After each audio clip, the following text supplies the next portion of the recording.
السلام عليكم ورحمة الله وبركاته. إن الحمد لله نحمده ونستعينه ونستغفره ونعوذ بالله من شرور أنفسنا ومن سيئات أعمالنا. من يهد الله فلا مضل له ومن يضلل فلا هادي له. وأشهد أن لا إله إلا الله وحده لا شريك له، وأشهد أن محمدا عبده ورسوله.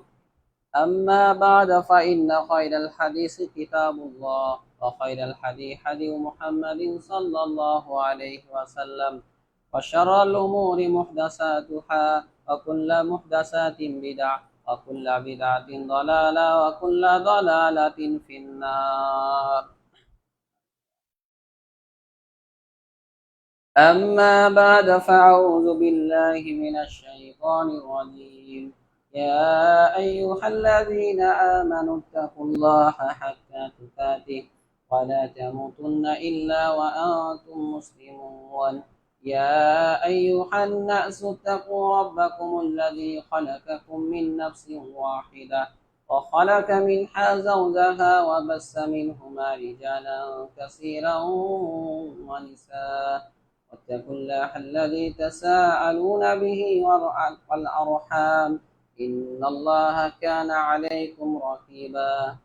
يا أيها الذين آمنوا اتقوا الله وقولوا قولا سديدا يصلح لكم أعمالكم ويغفر لكم ذنوبكم، ومن يطع الله ورسوله فقد فاز فوزا عظيما. وقال رسول الله صلى الله عليه وسلم: العين حق. رواه البخاري. وقال رسول الله صلى الله عليه وسلم: من تسبح كل يوم 7 مرات عدوة لم يضر شيئا ذلك اليوم سم ولا سحر. رواه البخاري بإسناد صحيح। আলহামদুলিল্লাহ, যাবতীয় প্রশংসা গুণগান সে আল্লাহ সুবহানাহু ওয়া তাআলার জন্য, যার অপার অনুগ্রহে আজকে জুমার দিনে আল্লাহ সুবহানাহু ওয়া তাআলা আমাদের মসজিদে আসার এবং খুতবা শোনার তৌফিক দান করেছেন। সেই আল্লাহ সুবহানাহু ওয়া তাআলার দরবারে আমরা শুকরিয়া আদায় করছি, সকলে বলছি আলহামদুলিল্লাহ। দরুদ এবং সালাম বর্ষিত হোক আমাদের প্রিয় নবী সাইয়্যিদুল মুরসালিন খাতামুন নবীন নবী মুহাম্মদ রাসূলুল্লাহ সাল্লাল্লাহু আলাইহি ওয়াসাল্লামের প্রতি। আমরা সকলে বলছি আল্লাহুম্মা সাল্লি আলাইহি আল্লাহুম্মা বারিক আলাইহি।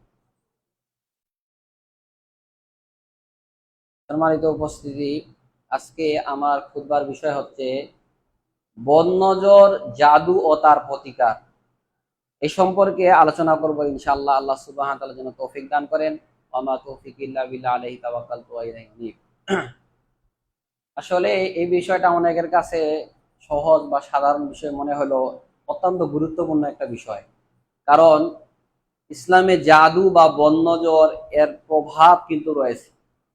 আর জাদু এটা তো অনেক আগে থেকেই আছে, বিশেষ করে সুলাইমান আলাইহিস সালাম বা তার আগে থেকে, তারপরে থেকেই এই জাদুটা শুরু হয়েছে। বিশেষ করে আল্লাহ সুবহানাহু ওয়া তাআলা হারুত এবং মারুত দুইজন মালাইকাকে যে পাঠিয়েছিলেন পরীক্ষা স্বরূপ, ওই সময় থেকে তারা বলেছিলেন যে জাদু শিক্ষা করো, কিন্তু তোমরা এটা খারাপ কাজে ব্যবহার করো না, কিন্তু তারা এটা শিরকি কাজে ব্যবহার করতে শুরু করেছিল। তো এই যে জাদু বিদ্যাটা শয়তানরাই কিন্তু পরবর্তীতে এটা কি করেছে, এটা উদ্ঘাটন করেছে, জাদু বিদ্যা শিক্ষা করেছে। আর এটা জাদু, এটা হচ্ছে দ্বিতীয় বড় কাবিরা গুনাহ। আল্লাহ রাসূল সাল্লাল্লাহু আলাইহি সাল্লাম যে বলেছেন, সহিহ বুখারীর মধ্যে আছে, ইজতানিবু সাবআল মুবিকাত, তোমরা 7টি ধ্বংসাত্মক পাপ থেকে বিরত থাকো।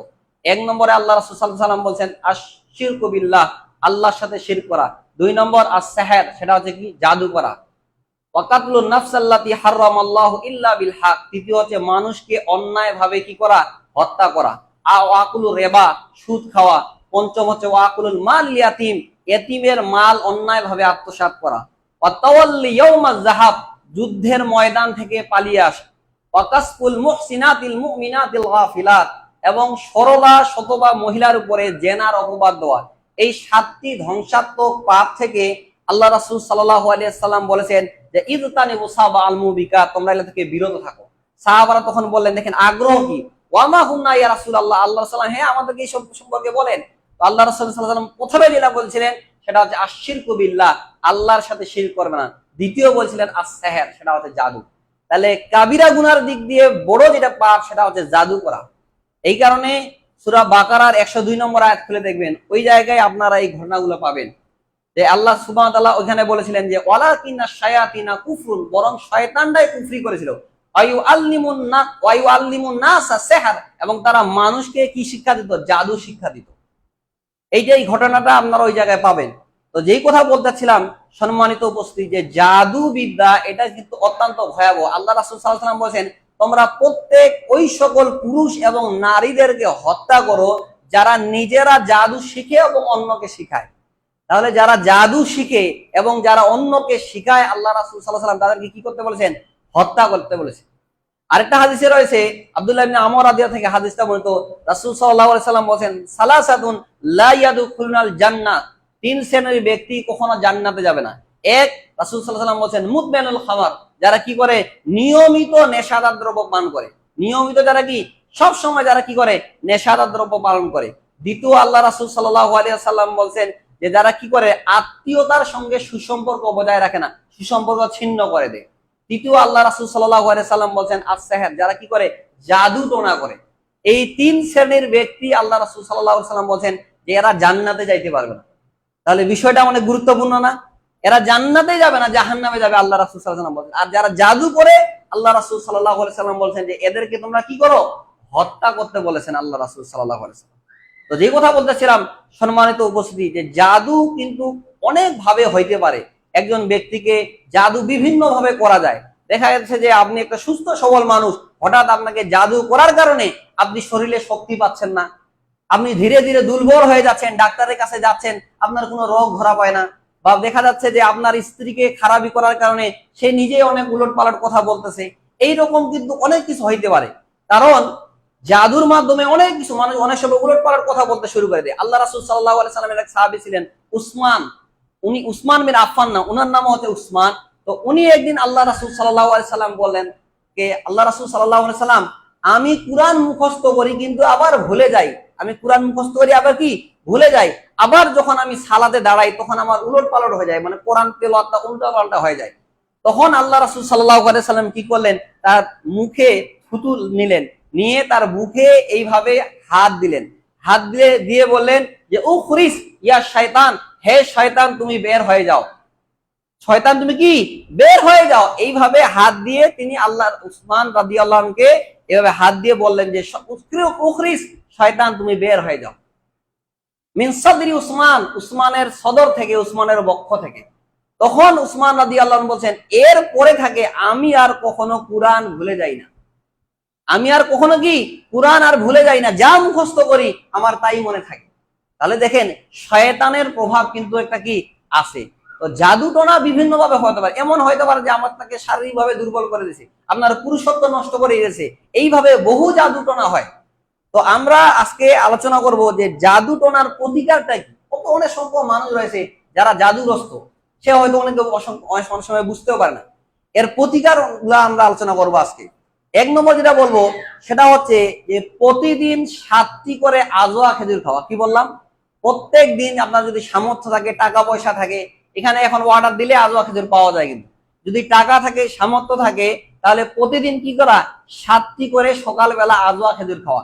সহিহ বুখারীর 5445 নম্বর হাদিস, আল্লাহ রাসূল সাল্লাল্লাহু আলাইহি সাল্লাম বলেন, মান তাসাব্বাহা সাবআ কুল্লা ইয়াউমিন, কেউ যদি প্রতিদিন সকালবেলা 7টি আজওয়া খেজুর খায়, লাম ইয়াদুরুহু ফি ইয়াউমিল জালিকা সুম্মুন ওয়ালা সিহরুন, তাহলে ওই দিন তার কোন প্রকারের জাদু এবং বিষ, কোন প্রকারের কোনো কিছু তার কাজে আসবে না। আপনি যদি প্রত্যেকদিন সকালবেলা 7টি কি খান? আজওয়া খেজুর খান, তাহলে রাসূল সাল্লাল্লাহু আলাইহি সাল্লাম বলেন, লাম ইয়াদুরু ফি যালিকাল ইয়াউম সুম্মুন ওয়ালা সিহরুন, ওই দিন সকালবেলা অর্থাৎ সারাদিন কোনো বিষ ক্রিয়া এবং কোনো জাদু তার কোনো কাজে লাগবে না। অর্থাৎ আপনাকে যতই জাদু করা হোক ওইটা কি হবে না? কাজে লাগবে না, এটা নষ্ট হয়ে যাবে। এই হাদিসটা আপনারা পাবেন সহিহ বুখারীর 5445 নম্বর হাদিস। 2 নম্বর যেটা বলবো সেটা হচ্ছে কি? উযু অবস্থায় থাকা। দেখেন হাদিসের মধ্যে এসেছে আল্লাহ রাসূল সাল্লাল্লাহু আলাইহি সাল্লাম বলেন যে কেউ যদি উযু অবস্থায় থাকে ওই সময় শয়তান তার মধ্যে প্রবেশ করতে পারবে না। কি করতে পারে না, শয়তান প্রবেশ করতে পারে না, কারণ আপনি পবিত্র অবস্থায় আছেন। পবিত্র অবস্থায় থাকলে শয়তান প্রবেশ করতে পারে না। দেখেন, শয়তান মানুষের উপরে আসর করে বা প্রভাব বিস্তার করে, তার মধ্যে কয়েকটা কারণ আছে। এক, মানুষ যখন অনেক বেশি রাগান্বিত হয়ে যায়, মানুষ যখন কি হয়ে যায়, রেগে যায়, তখন শয়তান তার উপরে প্রভাব বিস্তার করে, শয়তান তার মধ্যে প্রবেশ করে। কারণ হাদিসে রয়েছে যে শয়তান মানুষের রক্তের শিরা উপশিরায় প্রবেশ করতে পারে, মানে বেড়াইতে পারে, মাজরার দাম হাদিসের মধ্যে রয়েছে। তাহলে যখন আপনি অনেক বেশি রেগে যাবেন, তখন শয়তান আপনার ভিতরে প্রবেশ করতে পারবে বা পাওয়ার খাটাইতে পারবে। এই কারণে আল্লাহ রাসূল সাল্লাল্লাহু আলাইহি সাল্লাম বলেন যে কেউ যদি রেগে যায়, সেজন্য কি বলে, আউযু বিল্লাহি মিনাশ শাইতানির রাজিম পড়ে, তাহলে শয়তান তার কাছ থেকে পালিয়ে যাবে। অথবা সে উজু করে। দেখেন 2 নম্বরে আল্লাহ রাসূল কি বলেছেন, উজু করতে বলেছেন। তারপরে যদি না হয়, সে যেন বসে পড়ে, তার রাগ ঠান্ডা হয়ে যাবে, কারণ রাগ আসে শয়তানের পক্ষ থেকে। তো যে কথা বলতেছিলাম সম্মানিত উপস্থিতি, যে আপনি যদি উজু অবস্থায় সবসময় থাকেন, তাহলে জাদু বা সেহের এগুলা কাজ করবে না, কারণ শয়তান আপনার কাছে এখন আসতেই পারবে, প্রবেশ করতেই পারবে না। শয়তান কি করতে পারবে না, প্রবেশ করতেই পারবে না। এই হাদিসটা আপনারা পাবেন সহিহ ইবনে হিব্বানের 1057 নম্বর হাদিস। আরেকটা দেখেন, যে আপনি যদি উজু করে ঘুমান, এর আগে আমি বলেছিলাম, মনে আছে কিনা, উজু করে যদি আপনি ঘুমান, তাহলে একজন ফেরেশতা বা মালাইকা আপনার পাশেই থাকবে এবং আপনার জন্য দোয়া করবে, আপনাকে সে পাহারা দিবে। হাদিসের মধ্যে রয়েছে, মান বাতা তাহিরান বাতা বিশিয়ারি মালাকুন লা ইয়াজদু। যখন একটা ব্যক্তি উজু করে ঘুমায়, তখন তার বাতা বিশিয়ারি, তার মাথার কাছে একজন মালাইকা থাকে এবং সে বলতে থাকে, আল্লাহুম্মা গফিরলি আবদিকা ফুলান ফা ইন্নাহু বাতা তাহিরান। হে আল্লাহ, তুমি এই ব্যক্তিকে ক্ষমা করে দাও, কেন, সে উজু করে ঘুমিয়েছে। কি করে, উজু করে ঘুমিয়েছে। সুবহানাল্লাহ বিহামদি। এই কারণে উজু করে ঘুমানোর একটা কল্যাণ রয়েছে। আরেকটা হাদিস দেখেন, সহিহ বুখারীর মধ্যে হাদিসটা রয়েছে। আল্লাহ রাসূল সাল্লাল্লাহু আলাইহি সাল্লাম বলেন, কেউ যদি উজু করে ঘুমায় এবং ঘুম থেকে উঠে সে যদি দুনিয়া এবং আখিরাতের আল্লাহর কাছে কল্যাণ চায়, আপনি যদি এই দোয়াটা করলেন, রব্বানা আতিনা ফিদ দুনিয়া হাসানা ওয়া ফিল আখিরাতি হাসানাতাও ওয়া কিনা আযাবান্নার, তাহলে তাকে সেটা প্রদান করা হবে। সুবহানাল্লাহ বিহামদি। তাহলে দেখেন, উজু করে না ঘুমানোটা জায়েজ। উজু না করে আপনি ঘুমিয়ে গেলেন, দোয়া বললেন, জায়েজ আছে, কিন্তু উজু করে ঘুমানোটা সুন্নাহ। আল্লাহ রাসূল উজু করে, সাহাবারা উজু করে ঘুমাইতেন। তাহলে কি হবে, শয়তান আপনার কাছে আসতে পারবে না, আপনাকে ধোঁকা দিতে পারবে না, কারণ উজু অবস্থায় আপনার শরীরে সে প্রবেশ করতে পারবে না। এরপরে 3 নম্বর যেটা বলবো, সেটা হচ্ছে জামাতের সাথে সালাত আদায়ে পাবন্দী হওয়া। আপনি যদি জামাতের সাথে সঠিকভাবে সালাত আদায় করেন, ফরজ ওয়াজিব গুলো সঠিকভাবে যদি পালন করেন, তাহলে কি হবে, শয়তান আপনার উপরে প্রভাব বিস্তার করতে পারবে না। তখন আপনার উপরে কোনো জাদু টোনা এগুলা কোনো প্রকারের কাজ করবে না। এই জাদু টোনা কি কোনো কাজ করবে না, কারণ রাসূল সাল্লাল্লাহু আলাইহি সাল্লাম কি বলছেন, মা মিন সালাসাতিন ফি ক্বরিয়াতিন ওয়ালা বাদিন লা তুকামু ফি সালাহ ইল্লা কাদ ইস্তাহওয়াযা আলাইহিমুশ শাইতান ফা আলাইকা বিল জামা ফা ইন্নাহু ইয়াকুলুল যিবিল কাসিয়া। রাসূল সাল্লাল্লাহু আলাইহি সাল্লাম বলেন, মা মিন সালাসাতিন ফি ক্বরিয়াতিন ওয়ালা বাদিন, যে কোনো গ্রামে বা যে কোনো শহরে যদি 3 জন থাকে, কয়জন, 3 জন যদি থাকে, আর তারা যদি জামাতের সঙ্গে সালাত আদায় না করে, ইল্লা কাদ ইস্তাহওয়াযা আলাইহিমুশ শাইতান, শয়তান তাদের উপরে প্রভাব বিস্তার করে। চিন্তা করেছেন, এই হাদিসটা একটু খেয়াল রাখেন, শয়তান তাদের উপরে প্রভাব বিস্তার করে, পাওয়ার খাটে। ইল্লা কাদ ইস্তাহওয়াযা আলাইহিমুশ শাইতান, আল্লাহ রাসূল বলেন, ফা আলাইকা বিল জামা, তোমরা জামাতের সঙ্গে সালাত আদায় করো। ফা ইন্নাহু ইয়াকুলুল যিবুল কাসিয়া, কারণ নেকড়ে বা পাল ছাড়া বকরির উপরে আক্রমণ করে। সে যখন একলাই থাকবে, একটা বকরি যদি একাই থাকে, তাহলে বাঘ ওইখানে আক্রমণ করবে না। আর যদি পালবদ্ধ থাকে, অনেকগুলো বকরি থাকে, সহজে আক্রমণ করতে চাইবে না। দেখবেন হাতিরা এই কারণে দলবদ্ধ ভাবে থাকে, ওইখানে আক্রমণই করতে চায় না। এই কারণে দলবদ্ধ থাকা অত্যন্ত গুরুত্বপূর্ণ, জামাতবদ্ধ থাকা। তো আপনি যখন জামাতের সঙ্গে সালাত আদায় করবেন, ফরজ ওয়াজিব গুলো ভালোভাবে পাবন্দী হবেন, তখন দেখবেন যে আপনার উপরে কোনো প্রকারের জাদু কাজ করবে না। আজকে এই আলোচনাটা আমি করতেছি সৌদি আরবের একজন বড় আলেম মুহাম্মদ ইবনে ওয়াহাব, তার কিতাব থেকে আলোচনা করতেছি। না, একটা কিতাব রয়েছে, জাদু ও তার প্রতিকার। তো যেই কথা বলতে চাচ্ছিলাম সম্মানিত উপস্থিতি, যে আপনি যদি জামাতবদ্ধ থাকেন, তাহলে শয়তান কি করবে না, আপনার উপরে প্রভাব বিস্তার করতে পারবে না। তো 3 নম্বর যেটা বললাম, সেটা হচ্ছে জামাতের সঙ্গে যদি আপনি সালাত আদায় করেন, তাহলে কোন প্রকার জাদু আপনার কাজ করবে না, আপনাকে খারাপই করতেই পারে না, এমন একটা অবস্থা। অনেকে হয়তো মনে করেন যে আমাকে কেউ হয়তো জাদু করতে পারে না। দেখেন, মানুষ কত আছে পৃথিবীতে, কার শত্রু নেই? এমন কোন ব্যক্তি আছে না শত্রু নাই? শত্রু সবারই আছে, শত্রু আছে, বন্ধুও আছে। তো আপনাকে জাদু করবে কিনা আপনি কিভাবে বুঝতে পারবেন? আল্লাহ রাসূল সাল্লাল্লাহু আলাইহি সাল্লাম পৃথিবীর সর্বশ্রেষ্ঠ মানুষ, তাকে জাদু করা হয়, হয় কিনা? তো এই কারণে জাদু যে কোনো সময় আপনাকে মানুষ করতে পারে, এই কারণে এগুলা থেকে আপনাকে কি থাকতে হবে, বেঁচে থাকতে হবে। যখন আপনি জামাতের সঙ্গে সালাত আদায় করবেন তখন দেখবেন যে জাদু আপনার উপরে কাজ করবেন, এমন একটা অবস্থা। ফরজ এবং ওয়াজিব গুলো ঠিক মতো পালন করতে হবে। আপনি ফজরের সময় মসজিদে আসেন না, ওই সময় আপনি যদি ঘুমিয়ে থাকেন তাহলে ওই সময় জাদুকর গুলো আপনাকে জাদু লেগে গেল, হয় কি না? এই কারণে কি আছে দেখেন 4 ওয়াক্ত সালাত আদায় করে ফজরের সময় ঘুমিয়ে আসে। ফজরের সময় যদি আপনি ঘুমিয়ে থাকেন, দেখেন আল্লাহ রাসূল সাল্লাল্লাহু আলাইহি সাল্লাম কি বলেছেন, কেউ যদি ফজরের সময় ঘুমিয়ে থাকে, ওইভাবে ফজরের সময় চলে গেল, সূর্য উঠে গেল, তাহলে শয়তান তার কানে এসে পেশাব করে দেয়। রাসূল সাল্লাল্লাহু আলাইহি সাল্লামের হাদিস। তাহলে এখন আপনি চিন্তা করেন, আজকে কত মুসলিম যারা ফজরের সালাত আদায় না করে এইভাবে ঘুমিয়ে থাকে, যে 8টা 9টা 10টার সময় উঠেছে, এদের কানে প্রতিদিনই শয়তান পেশাব করে। আর এদের চরিত্রটা এই কারণে শয়তানের মতো, শয়তান পেশাব করে বলে এদের চরিত্র শয়তানের মতো, কথাবার্তা সব শয়তানের মতো। বুঝতে পারছেন? তাহলে দেখেন রাসূল সাল্লাল্লাহু আলাইহি সাল্লাম কি বলছেন, শয়তান পেশাব করে মানে শয়তান ওর সঙ্গেই থাকে। আর মানুষ যখন ঘুমিয়ে থাকে, আল্লাহ রাসূল সাল্লাল্লাহু আলাইহি সাল্লাম বলেন শয়তান প্রত্যেকদিন 3টা করে গিট দেয়, তার মাথার কাছে এসে গিট দেয় আর বলে তুমি ঘুমিয়ে থাকো, সালাত আদায় করো না। সে যখন উঠে দোয়া করে, দোয়া যখন করে একটা গিট খুলে যায়, উঠে যখন আবার উজু করে তখন আরেকটা গুট খুলে যায়। এই কারণে আল্লাহ রাসূল সাল্লাল্লাহু আলাইহি সাল্লাম বলেন যে শয়তান তোমাদের নাকের ডগায় থাকে। এখানে যখন আপনি ঘুম থেকে উঠবেন, উজু করবেন, আল্লাহ রাসূল কি বলেছে, 3বার নাক ঝেড়ে নিতে বলেনি, পানি দিয়ে এক্সট্রা ভাবে আগে 3বার নাক ঝেড়ে নিতে বলেছেন আল্লাহ। কেন বলেছেন? কারণ শয়তানকে তো আপনি দেখতে পারেন না, জিন শয়তান ওরা যে লুকায়িত আছে, আপনি দেখবেন কিভাবে? আল্লাহ রাসূল এই কারণে কি বলেছেন, নাক ঝেড়ে নিতে বলেছেন। এরপর যখন উজু করলেন তখন আরেকটা গিট খুলে যায়, এরপর যখন সালাত আদায় করে তখন আরেকটা গিট খুলে যায়। এইভাবে সে প্রফুল্লতার সাথে দিন উদযাপন করে। তাহলে সালাত আপনি আদায় করবেন। হাদিসে কি রয়েছে, আল্লাহ রাসূল সাল্লাল্লাহু আলাইহি সাল্লাম বলেন মান সাল্লা সুবহা ফাহুয়া ফি জিম্মাতিল্লাহ, যে ব্যক্তি ফজরের সালাত জামাতের সঙ্গে আদায় করে, ফাহুয়া ফি জিম্মাতিল্লাহ, সে ব্যক্তি আল্লাহর জিম্মেদারিতে থাকে। আল্লাহ এখন সারাদিন আপনাকে হেফাজত করবে। আর আপনি ফজরের সালাত যদি জামাতের সঙ্গে আদায় না করেন, তাহলে তো আপনি আল্লাহর জিম্মেদারিতে থাকবেন না। তখন কি হবে, হাদিসে এসেছে যে ব্যক্তি ফজরের সালাত আদায় করে না, সেই ব্যক্তি শয়তানের ঝান্ডা নিয়ে দুনিয়াতে উত্তোলন করে। কি করে?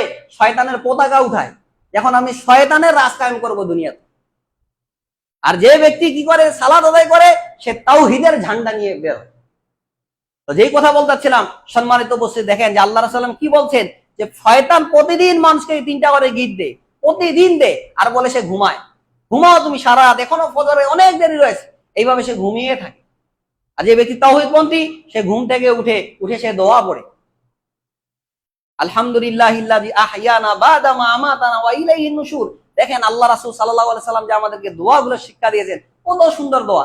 আলহামদুলিল্লাহিল্লাযী আহইয়ানা, ওই আল্লাহর প্রশংসা যিনি আমাকে মৃত্যুর পরে জিন্দা করেছেন, বাদা মা আমাতানা ওয়া ইলাইহিন নুশুর, এবং আমরা তার কাছে একত্রিত হব, সমবেত হব সবাই মিলে।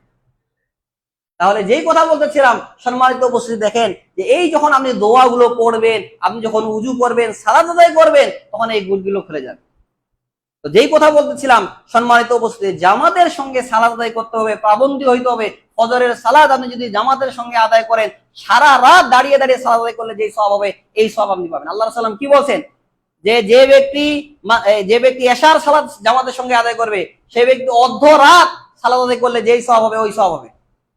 মান সাল্লাল ইশা ফি জামাতিন ফাকাআন্নামা কামা নিসফাল লাইল ওয়া মান সাল্লা সুবহা ফি জামাতিন ফাকাআন্নামা সাল্লাল লাইলা কুল্লাহ। যে ব্যক্তি ইশার সালাত জামাতের সঙ্গে আদায় করলো, অর্ধ রাত সালাত আদায় করা সে সওয়াব পেল। আর যে ব্যক্তি ফজরের সালাত জামাতের সঙ্গে আদায় করলো, সে ব্যক্তি সারা রাত সালাত আদায় করা সওয়াব পায়। আর আজকে দেখেন ফজরের সালাতে লোক হয় 8টা 10টা করে, এগুলো কি কিয়ামতের আলামত। এগুলা মুসল্লি পাওয়া যায় না খুঁজে, এমন একটা অবস্থা, সালাতের লোকেই নেই। তাহলে চিন্তা করেন, জুমার দিনে দেখেন পুরা মসজিদ ভর্তি হয়ে যাচ্ছে, 1তলা 2তলা 5তলা যা আছে সব বজায়, আর ফজরের সময় লোকে নেই। তাহলে এই যে 2তলা 5তলা 10তলা বানিয়েছেন, কি লাভ বলেন? এই মুসল্লিরা শুধু জুমার দিনের জন্য 5তলা 10তলা বানা হয়, এই মসজিদ বানার কোনো প্রয়োজন আছে? হ্যাঁ, আল্লাহ কি শুধু জুমার দিন ফরজ করেছে না খামসু সালাওয়াত 5 ওয়াক্ত সালাত করতে বলেন? তো আমাদের দেশে তো অবস্থা এরকমই, ফজরের লোক খুঁজে পাওয়া যায় না, আপনি ঘুম পাড়তেছেন ওইসব। এই যে সালাত উঠে যাওয়া, দেখেন আল্লাহ রাসূল বলেন যে আমার উম্মতের প্রথমে যেটা উঠে যাবে সেটা হচ্ছে খেলাফত। খেলাফত তো কত আগে চলে গেছে, আর সর্বশেষ যেটা আমার উম্মতের কাছ থেকে বিদায় নিবে সেটা হচ্ছে সালাত। আজকে দেখেন সালাত আদায় করে পাওয়া যায় না, অথচ কিয়ামতের দিনে সর্বপ্রথম যেটা হিসাব হবে সেটা হচ্ছে সালাত। আল্লাহ রাসূল কি বলছেন, আউয়ালু মা ইউহাসাবু বিল আব ইয়াউমাল কিয়ামাতিস সালাহ ফাইন সালুহাত সালুয়া সায়রা আমালি ওয়া ইন ফাসাদাত ফাসাদা সায়রা আমালি। আল্লাহ রাসূল সাল্লাল্লাহু আলাইহি ওয়াসাল্লাম বলেন কিয়ামতের দিন সর্বপ্রথম যেটা হিসাব হবে সেটা হচ্ছে সালাত। কারণ যদি সালাত ঠিকঠাক পাওয়া যায় তাহলে অন্যান্য যে আমলগুলো এগুলা গ্রহণযোগ্য হবে, আর সালাত যদি ঠিক না থাকে অন্যান্য আমলগুলো বাতিল হয়ে যাবে। তাহলে আপনার সালাতে যদি আপনি হেফাজত না করেন কোনো লাভ হবে না, কোনো লাভ নেই। রাসূলুল্লাহ দেখেন সহিহ মুসলিমে একটা হাদিস আছে, মান সাররাহু আইয়ালকাল্লাহু গাদান মুসলিমান ফালিউহাফিজ আলা খামসু সালাওয়াত। যে ব্যক্তি আল্লাহর সামনে দাঁড়াইতে চায় মুসলিম হয়ে যে ব্যক্তি আল্লাহর সামনে দাঁড়াইতে চায় সে যেন 5 ওয়াক্ত সালাতের কি করে, হেফাজত করে। তাহলে দেখেন আল্লাহর সামনে দাঁড়াইতে হলে মুসলিম হিসেবে 5 ওয়াক্ত সালাতের হেফাজত করতে হবে, তাহলে আপনি মুসলিম না, আপনি মুসলিম না। তো যেই কথা বলেছিলাম সম্মানিত উপস্থিতি, জামাতের সাথে কি করতে হবে, পাবন্দী হইতে হবে। এরপর যেটা বলবো 4 নম্বরে সেটা হচ্ছে তাহাজ্জুদের সালাত আদায় করা। দেখেন তাহাজ্জুদের সালাত আদায় করা অত্যন্ত গুরুত্বপূর্ণ। তাহাজ্জুদের সালাত সবাই আদায় করতে পারে না, যারা একমাত্র বিনয়ী তারাই তাহাজ্জুদের সালাত আদায় করতে পারে। এই কারণে যখন আপনি তাহাজ্জুদের সালাত উঠবেন, রাতে দাঁড়াবেন, সালাত আদায় করবেন, কিয়াম করবেন, তখন আপনার কোনো জাদুটনা কাজ করবে না। 4 নম্বর যেটা বলবো সেটা হচ্ছে যে বাথরুমে প্রবেশের সময় দোয়া করা। দেখেন আমরা যখন বাথরুমে প্রবেশ করি অনেকে দোয়াই করি না। যখন আপনি বাথরুমে প্রবেশ করবেন আল্লাহ রাসূল কি বলেন, বিসমিল্লাহি আল্লাহুম্মা ইন্নী আউযু বিকা মিনাল খুবুসি ওয়াল খাবায়েস। এই দোয়া পড়ে যদি আপনি বাথরুমে প্রবেশ করেন তাহলে শয়তান আপনার আর কোনো ক্ষতি করতে পারবে না। আর শয়তান, জিন শয়তানরা থাকে নোংরা জায়গায়, যেগুলা খারাপ জায়গা, এই জায়গাগুলোতে তারা বসবাস করে, এগুলা তাদেরকে ভালো লাগে। তো আপনি যখন বাথরুমে প্রবেশ করবেন বিসমিল্লাহ বলবেন, শয়তান আপনাকে আর দেখতেই পাবে না। দেখেন আল্লাহ সাল্লাম বলছেন আপনি বিসমিল্লাহ বললে শয়তান অন্ধ হয়ে যাবে, অর্থাৎ জিন কানা হয়ে যাবে। আপনি যে কোনো জায়গায় যান, উপত্যকায় যান, আপনি যদি শয়তানকে কানা করতে যান, জিনকে কানা করতে যান, তাহলে বিসমিল্লাহ বলেন, ও আপনাকে আর দেখতেই পাবে না। হাদিসের মধ্যে আছে বিসমিল্লাহ বললে জিন শয়তান আর দেখতে পায় না মানুষকে। এটা পাওয়ার আপনার, কারণ জিনেরা আপনাকে ভয় পায়। হাদিসের আছে আল্লাহ রাসূল বলেন যে জিনেরা মানুষকে ভয় পায়, অথচ মানুষ আমরা কি জিনদেরকে ভয় পাচ্ছি, মানুষ আমাদেরকে জিনদের ভয় পাচ্ছে। এই কারণে আল্লাহ রাসূল বলেন যারা তাওহীদ পন্থী, যাদের সাহস আছে, মোকাবেলা করে, তারা দোয়া করে, ওই সময় দেখবেন জিন ওইখান থেকে পালায় যায়। আর যখন আপনি জিনের আশ্রয় চাইবেন, সূরা জিন পড়ে দেখবেন যে মানুষ যখন জিনের কাছে আশ্রয় চাইতে শুরু করলো, যে জিনের উপর থেকে লোকরা তোমাদের আশ্রয় আমি চাচ্ছি, ফাযাদাহুম রাহাকা, তখন তাদের অহংকার অহমিকা বেড়ে গেল। এরা আমাদের কাছে আশ্রয় চায়, আমরা এদেরকে ভয় করি, এরা আবার উল্টা আমাদেরকে ভয় পাচ্ছে, তখন তাদের অহমিকা বেড়ে গেল। এই কারণে জিনকে কখনো ভয় করা যাবে না। যখনই আপনি কোনো জায়গায় গেছেন বা নতুন কোনো জায়গায় গেছেন বা কোনো হয়তো বাড়ি আপনি ভাড়া নিবেন, মাস কি মাস পরে আছে, ওই জায়গায় ঢুকার সঙ্গে আপনি সালাম দিবেন, আসসালামু আলাইকুম ওয়া রাহমাতুল্লাহ, এইভাবে বলতে হয়। বা আসসালামু আলাইকুম ইয়া ইবাদি আস-সালিহিন, এইভাবে বলতে অনেক ওলামায়ে কেরাম বলেছে। আসসালামু আলাইকুম ওয়া রাহমাতুল্লাহ বললেই হয়ে গেল। বা ওই জায়গায় আপনি আল্লাহু আকবার বলবেন, তাহলে জিনেরা ভয়তে ওইখান থেকে ত্যাগ করে চলে যাবে, ওই জায়গায় থাকতেই পারবে না। এই কারণে দেখেন যখন কেউ মুসলিম হয় তখন কি বলা হয়, তাকবীর দেওয়া হয় না, তাকবীর আল্লাহু আকবার বলা হয়। মানে ওই কুফর ছিল, ওর অন্তরে যে শয়তান ছিল, আল্লাহু আকবার তাকবীরের ধ্বনিতে ওইখান থেকে পালিয়ে যাবে। এখানে আল্লাহু আকবার তাকবীর দেন, এখানে যখনই আপনি আল্লাহু আকবার বলবেন শয়তান ভীত সন্ত্রস্ত হয়ে যাবে, কেঁপে উঠবে অন্তর, ও পালাবে এখান থেকে। তো যে কথা বলতে চাচ্ছিলাম সম্মানিত উপস্থিতি, যে বাথরুমে যখনই আপনি প্রবেশ করবেন এই দোয়া আপনি পড়বেন। অনেক মহিলারা বাথরুমে যখন প্রবেশ করে দোয়া পড়ে না, তখন দেখবেন যে শয়তানরা তাদের সাথে আকৃষ্ট হয়, দেখে ভালো লাগে, তাকে ধরে ফেলায়, দেখবেন যে আমি এর কাছে যাব না। এইভাবে দেখেন অনেক শয়তান কি করে, স্বামী স্ত্রীর মাঝে বিচ্ছেদ ঘটানোর চেষ্টা করে, যে আমাকে একেই পছন্দ হয়, যে আমি আর এখান থেকে যাব না, আমি আর কি এখান থেকে যাব না। একটা ঘটনা আপনাকে বলি, দেখেন যে সৌদি আরবের একজন আলেম, বড় আলেম, উনি বলতেছেন যে একজন মহিলাকে জিন ধরে, তো উনার স্বামী আমার কাছে এসেছে, এসে বলতেছে যে এইরকম আমার স্ত্রীকে মাঝে মধ্যে জিন ধরে, তো কি করা যায়, ও আমার কাছে থাকতে চায় না, আমাকে ঘৃণা করতেছে, কি বাবা। তো উনি গেলেন, গিয়ে তাকে ঝাড়ফুঁক করলেন, করার পরে জিনের সঙ্গে এখন কথা বলছে, জিনকে বলছে আচ্ছা তোমার নাম কি বলতো। জিন তার নাম বলছে না, আচ্ছা বলতো তুমি হিন্দু না মুসলিম, সে বলছে যে আমি মুসলিম। তাহলে তুমি যদি মুসলিম হও তাহলে এই যে মহিলাকে কষ্ট দিচ্ছে এটা কি তোমার জন্য জায়েজ হচ্ছে? বলছে না, জায়েজ হচ্ছে না। তাহলে তাকে ছেড়ে পালাও, বলছে না আমি ছেড়ে পালাবো না। তখন বারবার যখন রুকইয়া করতেছে, বলছে ঠিক আছে আমি পালাচ্ছি, আমি পালাচ্ছি। যখন ওই চলে যাচ্ছে বলছে ঠিক আছে আমি চলে যাব, কিন্তু তোমার শরীরে গিয়ে আমি প্রবেশ করবো। কি বলছে, যে তোমার শরীরে গিয়ে আমি প্রবেশ করবো। বলছে ঠিক আছে তাহলে প্রবেশ করো। তো প্রবেশ করতে যাচ্ছে কিন্তু প্রবেশ করতে পারে না। তো ওই জিন বলতেছে যে কি ব্যাপার, আমি তোমার শরীরে প্রবেশ করতেই পারি না। বলছে ঠিক আছে প্রবেশ করো না, চেষ্টা করো। তো বলছে যে না, প্রবেশ করতে পারছি না এই কারণে, কারণ তুমি সকাল বেলায় 100 বার পড়েছো লা ইলাহা ইল্লাল্লাহু ওয়াহদাহু লা শারীকা লাহু লাহুল মুলকু ওয়া লাহুল হামদু ওয়া হুয়া আলা কুল্লি শাইইন কাদির। আল্লাহ রাসূল সাল্লাল্লাহু আলাইহি ওয়াসাল্লাম বলেন, কেউ যদি সকাল বেলা এটা পড়ে সারাদিন শয়তান আর তার কোনো ক্ষতি করতে পারে না। শয়তান মানে এই জিনেরাই, জিন আপনার আর সারাদিন কোনো ক্ষতি করতে পারবে না। আপনার 100 নেকি হবে, 100 গুনাহ মাফ হবে, এবং 10 জন গোলাম আজাদ করলে যেই সওয়াব হয় এই সওয়াব আপনি পাবেন। কত চিন্তা করেছেন? সেই সময়ের গোলাম আজাদ করা, 10টা গোলাম আজাদ করলে যেই নেকি হবে এই নেকি আপনি পাবেন। এই যে আমলগুলো দেখেন কয়জন করে, এগুলার জন্য আপনাকে ধৈর্য নিতে হবে, বসে থাকতে হবে ফজর সালাতের পরে, তাসবিহ তাহলিলগুলো করতেই হবে।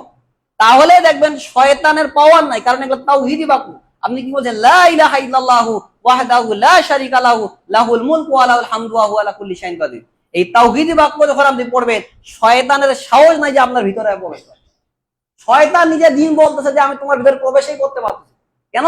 তুমি এই তাওহীদি বাক্য বলেছো। তাহলে চিন্তা করেছেন আল্লাহ রাসূল সাল্লাল্লাহু আলাইহি ওয়াসাল্লাম বলেছেন, তো তখন তিনি বললেন যে আল্লাহ রাসূল সাল্লাল্লাহু আলাইহি ওয়াসাল্লাম বলেছেন যে কেউ যদি এই লা ইলাহা বলে 100 বার, শয়তান সারাদিন আর কোনো ক্ষতি করতে পারবে। তাহলে আপনার কোনো ক্ষতি করতে পারবে না, জাদু টোনা তো কোনো কাজেই লাগবে না আপনার। এরপর যেটা বলবো সম্মানিত উপস্থিতি, সেটা হচ্ছে যে শুয়ার পূর্বে আয়াতুল কুরসি পাঠ করা। যখন আপনি ঘুমাবেন তার পূর্বে আয়াতুল কুরসি আপনি যদি পাঠ করেন, তাহলে সারা রাত একজন মালাইকা আপনাকে কি করবে? পাহারা দিবে, হেফাজত করবে। এই হাদিসটা আপনারা পাবেন সহিহ বুখারী 487 নম্বর হাদিস। এরপর যেটা বলবো সেটা হচ্ছে দেখেন যে মসজিদে প্রবেশের সময় দোয়া করা। মসজিদে যখন আপনি প্রবেশ করবে তখন বলবেন বিসমিল্লাহি ওয়াস সালাতু ওয়াস সালামু আলা রাসূলিল্লাহ আউযু বিল্লাহিল আযীম ওয়া বিওয়াজিল কারীম ওয়া সুলতানিল কাদিম মিনাশ শাইতানির রাজিম। দেখেন এই দোয়াটা যদি আপনি পড়েন, তাহলে শয়তান বলবে, নিজে জিন শয়তান ও বলবে যে হাফিজা মিন সাইরাল ইয়াউম, আজকে সারা দিন তুমি আমার কাছ থেকে নিরাপদ থেকে গেলে। মানে সারাদিন শয়তান আর আপনার কোনো ক্ষতি করতে পারবে না। এটা কে বলে? শয়তান বলে যে হাফিজা মিন সাইরাল ইয়াউম, আজকে সারাদিন তুমি আমার কাছ থেকে নিরাপদ, তুমি আর আমি তোমার কোনো ক্ষতি করতে পারবো না। তাহলে দেখেন এই যে কথাগুলো, এগুলো আমাদের পড়তে হবে, কিন্তু আমরা ভুলে যাই। মসজিদে ঢুকতেছি দোয়াই পড়ি না, কোন পায়ে ঢুকতেছি এটাও খেয়াল নাই, এমনিতে শুধু গড়গড় করে ঢুকে গেলে হয়। এই কারণে এই বিষয়গুলো অনেক বেশি খেয়াল রাখতে হবে। যখন আপনি ঢুকবেন এই দোয়াগুলো পড়ে ঢুকবেন, সারাদিন আর আপনার শয়তান কোনো ক্ষতি করতে পারবে না। এরপর যেটা বলবো সেটা হচ্ছে দেখেন যে হাই যখন আসে তখন মুখে হাত দেওয়া। কারণ রাসূল সাল্লাল্লাহু আলাইহি সাল্লাম বলেন ইজা তাসাওয়াবা আহাদুকুম ফালিমসিক বিয়াদি ফা ইন্না শাইতানা ইয়াদখুলু। যখন তোমাদের কারো হাই আসে, অনেকে হা করে না, হাই আসে না, হাইটা কিন্তু শয়তানের পক্ষ থেকে আসে। কার পক্ষ থেকে? শয়তানের পক্ষ থেকে আসে। আর আমরা যখন হাসি দেই এটা আল্লাহর পক্ষ থেকে আসে। হাসি দিলে কি বলি? আলহামদুলিল্লাহ বলি না? আর যখন হাই আসে তখন মুখে হাত দিতে হয়, নাহলে শয়তান আপনার ভিতরে প্রবেশ করবে। রাসূলুল্লাহ কি বলছে? ইদা তাসাওয়াবা আহাদুকুম ফালিয়ুমসিক বিয়াদি ফাইন্না শাইতানা ইয়াহু। তখন তোমরা তোমাদের হাত দিবে, কারণ হাত না দিলে কি হবে? শয়তান তোমাদের ভিতরে প্রবেশ করবে, আর যখন ভিতরে প্রবেশ করবে ও আপনার ক্ষতি করতে যাবে। এই কারণে হাত দাও মুখে। এরপর যেটা বলবো সেটা হচ্ছে সকাল এবং সন্ধ্যায় 3 বার করে এই দোয়া, বিসমিল্লাহিল্লাযী লা ইয়াদুররু মা ইসমি শাইউন ফিল আরদি ওয়ালা ফিস সামাই ওয়া হুয়াস সামিউল আলিম। এই দোয়া যদি আপনি সকালে 3 বার পড়েন, সন্ধ্যায় 3 বার পড়েন, রাসূল সাল্লাল্লাহু আলাইহি ওয়াসাল্লাম বলেন লাম ইয়াদুররু শাইয়ান, তাহলে সারা দিন তার কোনো কিছু কোনো ক্ষতি করতে পারবে না। কি বললাম? বিসমিল্লাহিল্লাযী লা ইয়াদুররু মা ইসমিহি শাইউন ফিল আরদি ওয়ালা ফিস সামাই ওয়া হুয়াস সামিউল আলিম। এই দোয়াগুলো আপনি পড়েন, দেখবেন যে কোনো প্রকারের কিসের তাবিজ, কিসের জাদু, ওঝা টোঝা কারো কাছে আপনাকে কখনো যাইতে হবে না। আর আমাদের দেশে এগুলা দেখেন শিরকি কাজগুলো বেশি, মানুষ বেশিরভাগ এই সবগুলো কোনে কাজে বেশি। কোনো একটা সমস্যা হয়ে গেছে, কাউকে জিন ধরেছে, চলে গেল ওঝার বাসায় যে আমার সন্তানকে জিন ধরেছে এখন ঝাড়ো, তাই না? এইরকম করে। তো এই যে দোয়াগুলো আপনি পড়েন যে কোনো কিছুই লাগবে না, আপনাকে কারো কাছে যাইতেই হবে না। আপনি যাবেন ওঝার কাছে, আপনার 40 দিন ইবাদত কবুল হবে না। আল্লাহ রাসূল সাল্লাল্লাহু আলাইহি ওয়াসাল্লাম বলেন কেউ যদি কোনো গণকের কাছে যায়, গিয়ে ভালো মন্দ জিজ্ঞাসা করে যে আচ্ছা বলেন তো, তাহলে রাসূল সাল্লাল্লাহু আলাইহি সাল্লাম বলেন আরবাঈনা লাইলা, 40 দিন তার কোনো ইবাদতই কবুল হবে না। আসসালাম আরেকটা হাদিস আছে, মান আতা কাহিনান আও আররাফান ফাসাদদাকু বিমা ইয়াকুল ফাকাদ কাফারা বিমা উনজিলা আলা মুহাম্মদ। যে ব্যক্তি কোনো গণকের কাছে গেল, তার ভালো এবং মন্দ কথা বিশ্বাস করলো, ফাকাদ কাফারা আলা উনজিলা মুহাম্মদ, তাহলে সে ব্যক্তি মুহাম্মদ সাল্লাল্লাহু আলাইহি সাল্লামের প্রতি যা নাযিল হয়েছে এটা কি সে অবিশ্বাস করলো। তাহলে চিন্তা করেন এই যে বাংলাদেশে যেগুলা ওঝা টোঝা রয়েছে এরা সব ভণ্ড, এদের কাছে জিন আছে, এরা সবসময় কুফরি কালাম করে, যার কারণে জিন তাদের কাছে থাকে। যার কারণে কি জিন তাদের কাছে থাকে, তাহলে জিন থাকবে না। জিনকে তারা সবসময় সন্তুষ্ট করে, যার কারণে এদের কাছে জিন থাকে। তো যেই কথা বলতেছিলাম সম্মানিত উপস্থিতি, যে এই দোয়াগুলো আপনি পড়বেন, তাহলে কি হবে, জিন আর আপনার কোনো ক্ষতি করতে পারবে না, বা জাদুটনা আপনার কাজে লাগবে না। এরপরে 11 নম্বর যেটা বলবো সেটা হচ্ছে বাড়ি থেকে যখন আপনি বের হবেন এই সময় দোয়া করা। দেখেন, বাসা থেকে বের হওয়ার সময় দোয়া করা অত্যন্ত গুরুত্বপূর্ণ। আপনি যখন বাসা থেকে বের হবেন তখন বলবেন বিসমিল্লাহি তাওয়াক্কালতু আলাল্লাহি লা হাওলা ওয়ালা কুওয়াতা ইল্লা বিল্লাহ। তাহলে কি হবে, এই যে মনে করেন আপনি চাকরিতে গেলেন বা কোথাও গেলেন বা সফরে গেলেন, আপনার বাসাটা 2 দিন 4 দিন পরে থাকলো, এইভাবে আসে, আপনি বাসা থেকে চলে গেলেন। আপনি যদি এই দোয়াগুলো পড়ে বাসা থেকে বের হন, তাহলে শয়তান ওই বাড়িতে আর প্রবেশ করবে না, ওই বাড়িতেই আর ঢুকবে না। আর যদি না হলে শয়তান দেখবেন যে আপনার বাসায় আস্তানা করে, কারণ যেই জায়গায় ফাঁকা থাকে বা এমনিতেই পড়ে থাকে ওই জায়গাগুলোতে শয়তান গিয়ে আশ্রয় নেয়। তো আপনি যখন এইভাবে দোয়া পড়বেন তখন কি ফেরেশতা বলবে, কুফি তাউকি তাওয়া তানা আনিশ শয়তান, তোমাকে নিরাপদ, তুমি নিরাপদ হয়ে গেলে, তোমাকে হেদায়েত করা হয়ে গেলে, তুমি হেদায়েত পেয়ে গেলে আল্লাহর পক্ষ থেকে, এবং শয়তান আর তোমার কোনো ক্ষতি করতে পারবে না। তাহলে আপনি যখন বাসা থেকে বের হবেন এই দোয়া পড়বেন, এখন আল্লাহ আপনাকে হেফাজত করবে, বলবে যে কুফি তাউকি তাওয়া তানা আনিশ শয়তান, তুমি আল্লাহর পক্ষ থেকে হেদায়েত প্রাপ্ত হয়ে গেলে, তুমি নিরাপদ হয়ে গেলে, শয়তান আর তোমার কোনো ক্ষতি করতে পারবে না। তাহলে দেখেন এই যে দোয়াগুলো, এই দোয়াগুলো আমাদের কি করতে হবে, পড়তে হবে। এরপর যেটা বলবো সেটা হচ্ছে যে সালাতে আউযু বিল্লাহি মিনাশ শাইতানির রাজিম পড়া। দেখেন সালাতে যখন আপনি আসবেন ওই সময় শয়তান কিন্তু ধোঁকা দেয়, ওই শয়তানের নাম হচ্ছে খিনজিব। তো আল্লাহ রাসূল সাল্লাল্লাহু আলাইহি ওয়াসাল্লাম বললেন যখনই তুমি কাছে আসবে তখন কারণ তুমি বলবে আউযু বিল্লাহি মিনাশ শাইতানির রাজিম, এবং বাম দিকে 3 বার থুথু করে দিবা, তাহলে শয়তান তোমার কাছ থেকে পালিয়ে যাবে। তো যে কথা বলতেছিলাম সম্মানিত উপস্থিতি, এই দোয়াগুলো আমাদের পড়তে হবে। আরেকটা দোয়া আছে দেখেন গুরুত্বপূর্ণ যেটা দোয়া, সেটা হচ্ছে যে সকালে অথবা সন্ধ্যায় আপনি বলবেন আউযু বিকালিমাতিল্লাহি তাম্মাতি মিন শাররি মা খালাক, আউযু বিকালিমাতিল্লাহি তাম্মাতি মিন শাররি মা খালাক। যে কোনো জায়গায় আপনি কোনো একটা অন্য গ্রামে গিয়েছেন, ওই জায়গায় আপনি পড়েন আউযু বিকালিমাতিল্লাহি তাম্মাতি মিন শাররি মা খালাক, তাহলে কোনো কিছু আর আপনার কোনো ক্ষতি করতে পারবে না। জিন শয়তান থেকে শুরু করে, সাপ থেকে শুরু করে, বিচ্ছু থেকে শুরু করে, কোনো কিছু কোনো ক্ষতি করতে পারবে না। এক সাহাবীকে এক বিচ্ছু আছে, বিষাক্ত জিনিস এসে কামড় দিয়েছে। তো আল্লাহ রাসূলের কাছে এসে ঝাড়তে, তো আল্লাহ রাসূল বললেন যে তুমি যদি রাতে এটা পড়তা আউযু বিকালিমাতিল্লাহি তাম্মাতি মিন শাররি মা খালাক, তাহলে এই বিচ্ছু কেন কোনো কিছু তোমার আর কোনো ক্ষতি করতে পারত না। এই কারণে যে কোনো অফিসে আপনি গিয়েছেন, প্রবেশ করে আপনি বলেন আউযু বিকালিমাতিল্লাহি তাম্মাতি মিন শাররি মা খালাক। এখন এখান থেকে বাসায় যাবেন, সালাম দিয়ে ঢুকবেন, ঢুকার পরে বাসায় ঘরে ঢুকে বলবেন আউযু বিকালিমাতিল্লাহি তাম্মাতি মিন শাররি মা খালাক। যতক্ষণ আপনি রুমে থাকবেন বা বাসায় থাকবেন কোনো কিছু আপনার কোনো ক্ষতি করতে পারে। সাপও থাকতে পারে, থাকে না বাসায় অনেক সময়, ওই সাপ আপনাকে রাতে কামড় দিতে পারে বা দিনেও কামড় দিতে পারে, পারে কিনা। তো আপনি যখন এটা পড়বেন তখন আপনি হেফাজত হয়ে গেলেন, আল্লাহ এখন আপনাকে হেফাজত করবে, কোনো কিছু আর আপনার কোনো ক্ষতি করতে পারবে। তাহলে চিন্তা করেন মুসলিমদের জন্য কত বড় হাতিয়ার রয়েছে, কিন্তু আমরা এই দোয়াগুলো পড়ি না, জানতেও চাই না, আমলও করতে চাই না। এইরকম একটা আমাদের অবস্থা হয়েছে।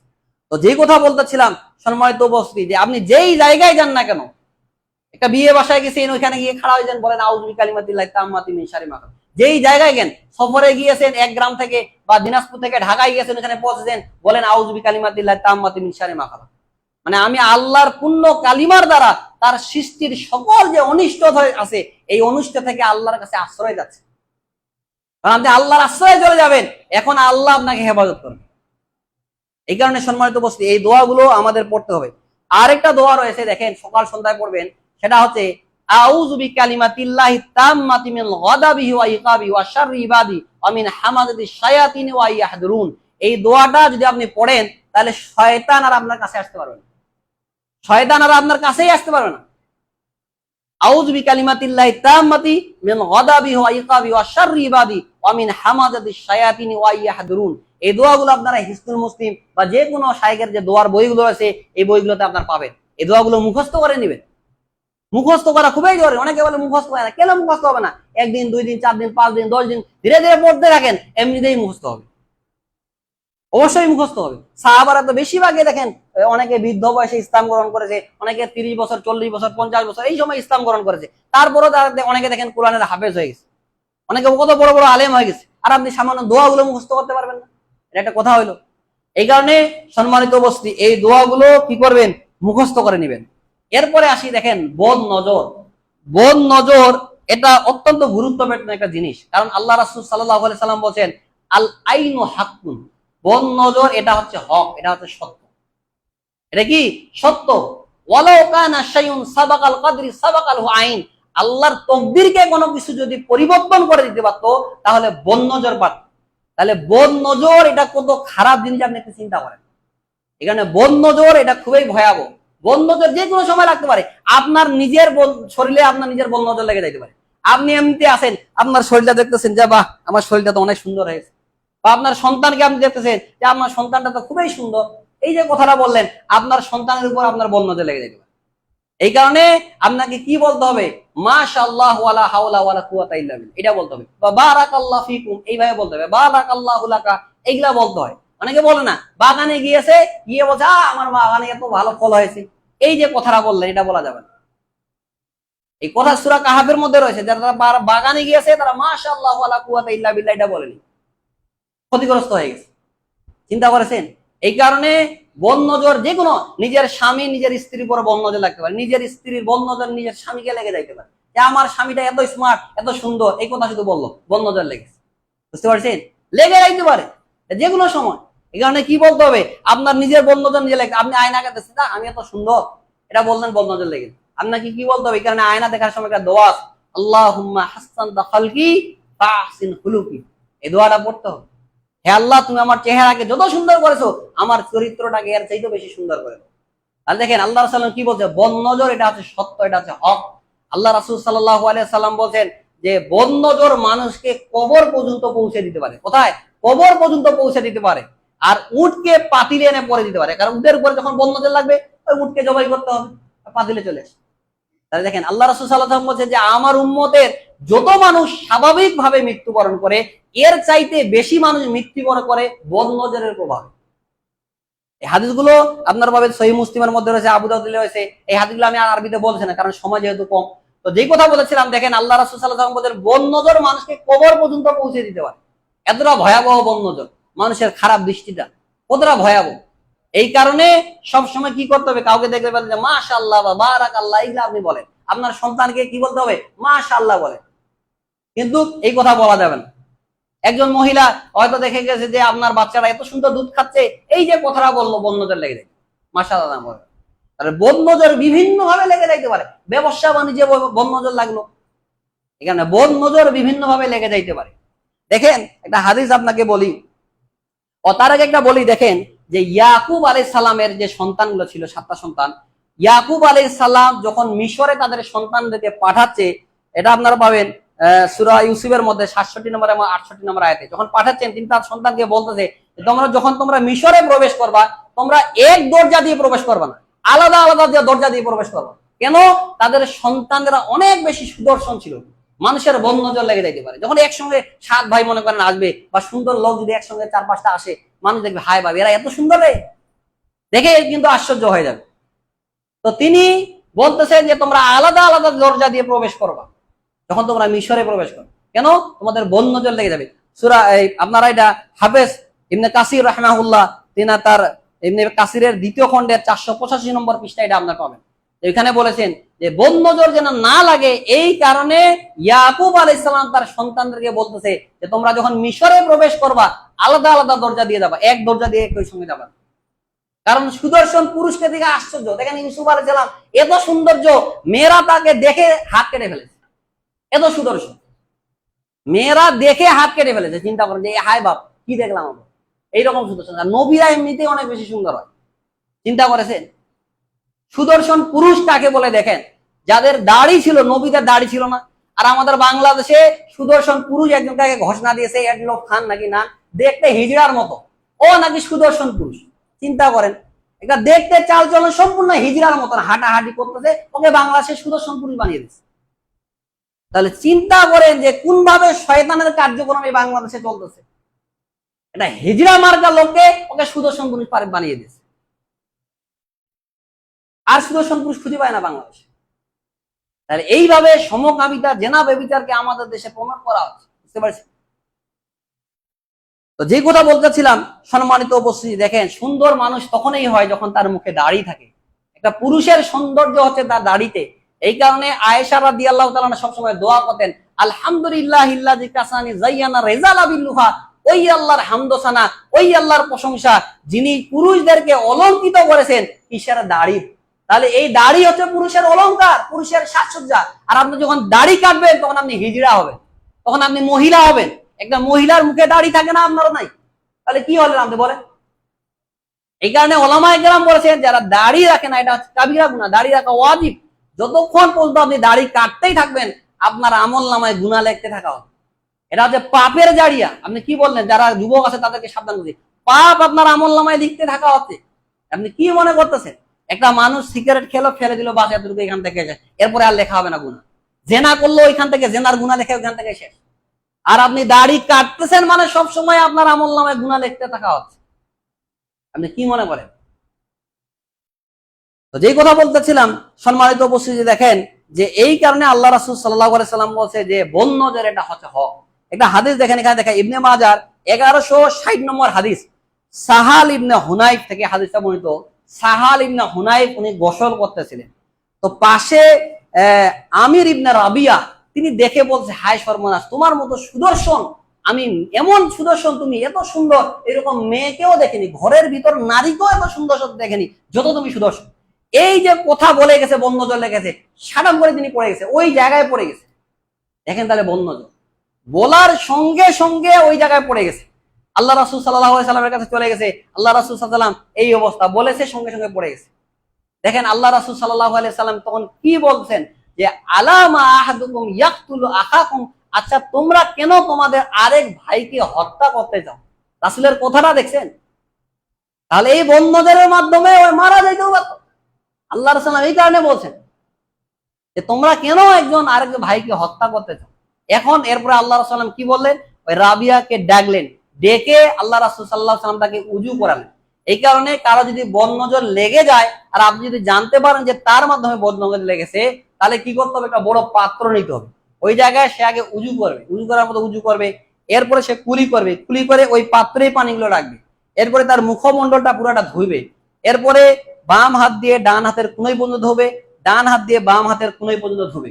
ধোয়ার পরে এখান থেকে এই পুরাটা এখান থেকে সে কি করবে? ধুয়ে নিবে ডান হাতটা, আবার বাম হাতটা এখান থেকে সে পুরাটা কি করে নিবে? ধুয়ে নিবে কবজি পর্যন্ত, এই কোণই পর্যন্ত এখান থেকে ধুয়ে নিবে।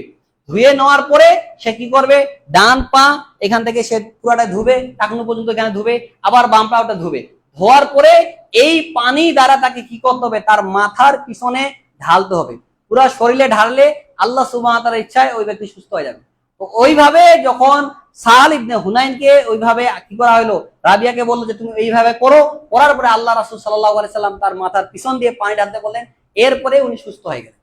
তাহলে এইভাবে কারো যদি বদনজর লাগে আপনি জানতে পারেন, তাকে অবশ্যই আপনাকে উযু করতে। অনেকে উযু করতে জানেন না, আমার লাগেন, আপনি উযু করলে কি সমস্যা? আপনি ওইভাবে উযু করেন, তারপরে মাথায় পিছন দিয়ে কি করতে হবে? পানি ঢালতে হবে। এরপরে আসুন দেখেন আরো কয়েকটা বলি, যে কারো যদি এইরকম হয় জানা যায়নি যে সে ব্যক্তি মানে কার বদনজর লেগে গেছে, তো তাকে তখন কি করতে হবে? পানি নিতে হবে, বা কোনো আলেমের কাছে আপনি গেলেন, গিয়ে ওই জায়গায় তিনি ঝাড়ফুঁক করবেন। কি করবেন? ঝাড়ফুঁক, কোনো একটা পানি নিল বা কোথাও, বা জাইতুনের তেল নিল, যেগুলাতে অনেক বেশি কার্যক্রম হয়, বা জমজমের পানিতে, এগুলাতে ঝাড়ফুঁক করা ভালো। বা এমনি সাধারণ পানিতে নেন, ওই জায়গায় আপনি কি করবেন? দম বলবেন, বা সূরা ইখলাস পড়বেন, ফালাক পড়বেন, নাস পড়বেন, আয়াতুল কুরসি পড়বেন, সূরা বাকারার 1 থেকে 5 নম্বর আরো কিছু রুকাইয়ার আয়াত আছে, এই আয়াতগুলো আপনি পড়ে ওই জায়গায় ফু দিবেন। ফু দিয়ে ওই পানি দিয়ে ওই ব্যক্তিকে গোসল করালে, এইভাবে নিয়মিত গোসল করালে তার বদনজর যেটা আছে ওটা কেটে যাবে। এই কারণে এইভাবে কি করতে হয়? বদনজর করতে হয়। এছাড়া বিসমিল্লাহিল্লাযী লা ইয়াদুরু মা ইসমি শাইইন ফিল আরদি ওয়ালা ফিস সামাই ওয়া হুয়াস সামিউল আলিম, এই যে আয়াতগুলো, এই যে দোয়াগুলো রয়েছে, এগুলা পড়া। আরেকটা দোয়া রয়েছে যে বদনজরের ক্ষেত্রে আল্লাহ রাসূল এই দোয়াটা অনেক গুরুত্বপূর্ণ। আল্লাহ সাল্লাম বলেন কাগজ বদনজর লাগে তাহলে এই দোয়াটা পড়তে হবে। জিবরিল আলাইহিস সালাম এসে রাসূল সাল্লামকে এই দোয়াটা শিখিয়ে দিয়েছেন। সেটা হচ্ছে কি? বিসমিল্লাহি আরকিকা মিন কুল্লি শাইইন ইউযিকা মিন শাররি কুল্লি আও হাসিদিন নাফসিন আল্লাহু ইয়াশফিকা বিসমিল্লাহি আরকিকা। এই দোয়াটা পড়ে আপনি কি করবেন? তাকে ঝাড়ফুঁক করবেন। এইভাবে দিয়ে আপনি কি করবেন? তাকে উযু করালেন বা গোসল করালে, তাহলে ধীরে ধীরে 1 দিন 2 দিন 7 দিন যাবত বদনজর তার কেটে যাবে। তো বদনজরের ক্ষেত্রে বা জাদুর ক্ষেত্রে দেখেন, জাদুও যদি কাউকে লাগে তাহলে অনেক ওলামায়ে কেরাম বলেছেন তাহলে কি করতে? যে 7টা বড়ই পাতা নিতে বলেছেন। কি বলেছেন? 7টা ফুল গাছ বা বড়ের যে পাতা রয়েছে এই বরের পাতাগুলো আপনি কি করবেন, গরম পানিতে দিবেন, মানে অর্থাৎ জাল দিয়ে ওগুলা দেওয়ার পরে ওই পানিটা আপনি পুরাটাই নিবেন, নিয়ে ওইখানে এখন আপনি রুকুইয়া করবেন সূরা ইখলাস, ফালাক, নাস, আরো আয়াতুল কুরসি আছে, সূরা বাকারা আয়াতগুলো, আরো যে দোয়াগুলো বললেন এগুলো আপনি পড়বেন, পরে ওই পানি দিয়ে আপনি নিয়মিত গোসল করবেন। তাহলে দেখা যাবে যে ধীরে ধীরে আপনার যে জাদুটা, এই জাদুটা আপনার কেটে যাবে। কারণ বড়ই পাতার অনেক গুরুত্ব রয়েছে। মানুষ যখন দেখেন একটা ব্যক্তি মারা যায় তখন বড়ই পাতা দিয়ে গোসল দিতে হয় কিন্তু। তো যেই কথা বলতেছিলাম সম্মানিত উপস্থিতি, এই চিকিৎসাগুলো আমাদের করতে হবে। এতে কি হবে, বদনজর যেটা আছে ওটা কেটে যাবে। বিশেষ করে সূরা ইখলাস পড়া অত্যন্ত গুরুত্বপূর্ণ। সূরা ইখলাস, আল্লাহ রাসূল সাল্লাল্লাহু আলাইহি ওয়াসাল্লাম বলেন যে ব্যক্তি সূরা ইখলাসকে ভালোবাসে, এই সূরা ইখলাস তাকে জান্নাতে নিয়ে যাবে। এক ব্যক্তি এসে আল্লাহ রাসূল সাল্লাল্লাহু আলাইহি ওয়াসাল্লামকে বলছে, আল্লাহ রাসূল সাল্লাল্লাহু আলাইহি ওয়াসাল্লাম যে আমি সূরা ইখলাসকে ভালোবাসি। আল্লাহ রাসূল সাল্লাল্লাহু আলাইহি ওয়াসাল্লাম বলেন হুব্বাকা আদখুলাল জান্নাহ, এই সূরা ইখলাসের ভালোবাসা তোমাকে জান্নাতে নিয়ে যাবে। সুবহানাল্লাহ। আরেকবার দেখেন, একটা হাদিস বলে শেষ করে দেই যে একবার আবু হুরায়রা রাদিয়াল্লাহু আনহু এবং আল্লাহর সাল্লাম হাঁটতেছেন, ফাসামিয়া রাসূলুল্লাহ সাল্লাল্লাহু আলাইহি ওয়াসাল্লাম, এবং রাসূল সাল্লাল্লাহু আলাইহি ওয়াসাল্লামের কানে আওয়াজ আসলেন, ইকরা কুল হুয়াল্লাহু আহাদ। এক ব্যক্তি সূরা ইখলাস পাঠ করতেছে। তো আল্লাহ রাসূল সাল্লাল্লাহু আলাইহি ওয়াসাল্লাম বললেন ওয়াজাবাত, তার জন্য ওয়াজিব হয়ে গেছে। সাহাবা বলছেন ওয়ামা ওয়াজাবাত ইয়া রাসূলুল্লাহ, কি ওয়াজিব হয়ে গেছে? আবার আল্লাহ রাসূল সাল্লাল্লাহু আলাইহি ওয়াসাল্লাম বলছেন ওয়াজাবাত, তার জন্য ওয়াজিব হয়ে গেছে। রাসূল সাল্লাল্লাহু আলাইহি ওয়াসাল্লামের সাহাবা বলছেন ওয়ামা ওয়াজাবাত, কি ওয়াজিব হয়ে গেছে? আল্লাহ রাসূল সাল্লাল্লাহু আলাইহি ওয়াসাল্লাম বলছেন আল জান্নাহ, তার জন্য জান্নাত ওয়াজিব। হাদিস এইভাবে আছে। মানে সূরা ইখলাসের গুরুত্ব অনেক বেশি। দেখেন একটা হাদিসে রয়েছে দারামির মধ্যে সহিহ হাদিস, আল্লাহ রাসূল সাল্লাল্লাহু আলাইহি ওয়াসাল্লাম বলেন মান ক্বারা কুল হুয়াল্লাহু আহাদ 10 মাররা বুনিয়া লাহু বাইতুন ফি খাসাফিন ফিল জান্নাহ। যে ব্যক্তি সূরা ইখলাস 10 বার পাঠ করবে, আল্লাহ সুবহানাহু ওয়া তাআলা তার জন্য জান্নাতে একটা ঘর নির্মাণ করবে। সুবহানাল্লাহ। 10 বার কতক্ষণ লাগবে? 5 মিনিট লাগবে।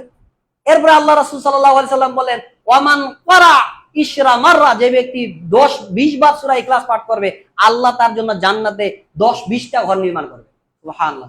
আবার এভাবে 30 বার পড়েন, আল্লাহ আপনার জন্য জান্নাতে 3টা ঘর নির্মাণ করবে। একবার পাঠ করলে 10 বার পড়লেন একটা ঘর নির্মাণ হবে, 20 বার পড়বেন 2টা ঘর নির্মাণ হবে, 30 বার পড়বেন 3টা ঘর আল্লাহ সুবহানাহু ওয়া তাআলা আপনার জন্য জান্নাতে নির্মাণ করবে। আপনি কি চিন্তা করেছেন যে একটা দুনিয়াতে একটা ঘর নির্মাণ করার জন্য, একটা বাড়ি নির্মাণ করার জন্য আমাদের কত পরিশ্রম করতে হয়? আপনি চিন্তা করেন, একটা মানুষের সারা জীবনের সাধনা, যেটা আমি যদি ভালো বাড়ি তৈরি করতে পারতাম। আর জান্নাতের ঘর একটা ইট হবে স্বর্ণ দ্বারা, আর একটা হচ্ছে রূপা দ্বারা। তাহলে জান্নাতটা কত বেশি দামি আপনি চিন্তা করতে পারছেন? তাহলে আপনি যদি 5 মিনিট হয়তো লাগবে সূরা ইখলাস 10 বার পড়েন, আল্লাহ আপনার জন্য জান্নাতে একটা ঘর নির্মাণ করবে।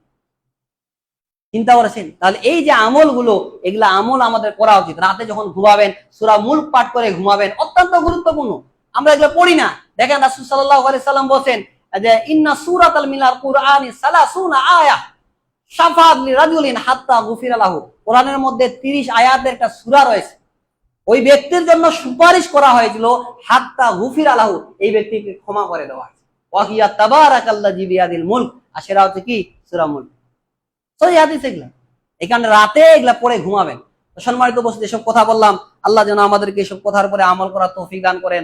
আল্লাহুম্মা আমিন। আল্লাহ সুবহানাহু ওয়া তাআলা যেন আমাদেরকে দিনে এবং রাতে সকাল সন্ধ্যার যে জিকির আজকার গুলো রয়েছে এগুলা করার তৌফিক দান করেন। আল্লাহুম্মা আমিন। আল্লাহ যেন আমাদেরকে মানুষের যে বদনজর, এই বদনজর থেকে হেফাজত করেন। আল্লাহুম্মা আমিন। ওয়া আখিরু দাওয়ানা আলহামদুলিল্লাহি রাব্বিল আলামিন।